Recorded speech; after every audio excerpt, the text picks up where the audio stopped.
देश में बेरोजगारी का आलम लगातार बढ़ता जा रहा है। कई रिपोर्ट्स भी सामने आ चुकी हैं। लोगों के पास रोजगार ही नहीं बचा है। ऐसे में वो नई नौकरी की तलाश कर रहे हैं, लेकिन हाथ को काम मिलने की बजाय उन्हें निराशा ही मिल रही है, क्योंकि देश में भर्तियों का सिलसिला 15 साल के सबसे कमजोर स्तर पर पहुंच गया है। ये आंकड़े बयां करते हैं कि बेरोजगारी देश पर किस कदर हावी है। देश उस दौर से गुजर रहा है जहां लोगों के पास पैसा नहीं है, कमाने निकले तो नौकरी नहीं है, जगह जगह रोजगार की तलाश करते हैं, लेकिन जवाब सिर्फ नाम में मिलता है। बड़ी बड़ी पढ़ाई करने के बाद भी युवा दर दर भटकता है, क्योंकि कंपनियों ने रोजगार देना ही बंद कर दिया है। देश में भर्तियों का सिलसिला 15 साल के सबसे कमजोर स्तर पर पहुंच गया है।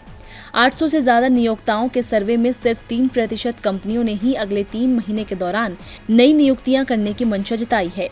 मैन पावर ग्रुप के रोजगार परिदृश्य सर्वे में ये आंकड़े सामने आए हैं, जिसमें देश भर की 813 कंपनियों के विचार लिए गए हैं।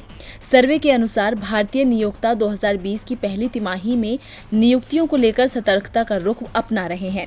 सर्वे के अनुसार 7% नियोक्ताओं ने कहा कि वो कर्मचारियों की संख्या में बढ़ोतरी की उम्मीद कर रहे हैं। वहीं 3% का कहना था कि वो कर्मचारियों की संख्या में कटौती करेंगे। 54% ने कहा कि कर्मचारियों की संख्या में कोई बदलाव नहीं होगा।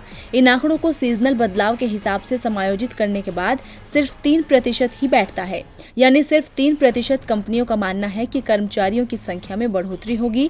मैन पावर ग्रुप ने कहा कि नियुक्ति को लेकर धारणा 15 साल में सबसे कमजोर है। पिछली तिमाही से तुलना की जाए तो ये स्थिर है, लेकिन अगर पिछले साल की समान अवधि से तुलना की जाए तो इसमें 16% अंक की गिरावट है। सर्वे के अनुसार छोटे आकार के संगठनों में नियुक्ति का परिदृश्य सबसे मजबूत है।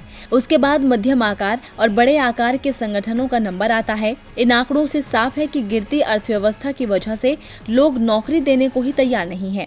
यानी एक तरफ पैसा नहीं है, दूसरी तरफ रोजगार नहीं है, सिर्फ और सिर्फ परेशानियां ही हैं। डीबी लाइव की रिपोर्ट।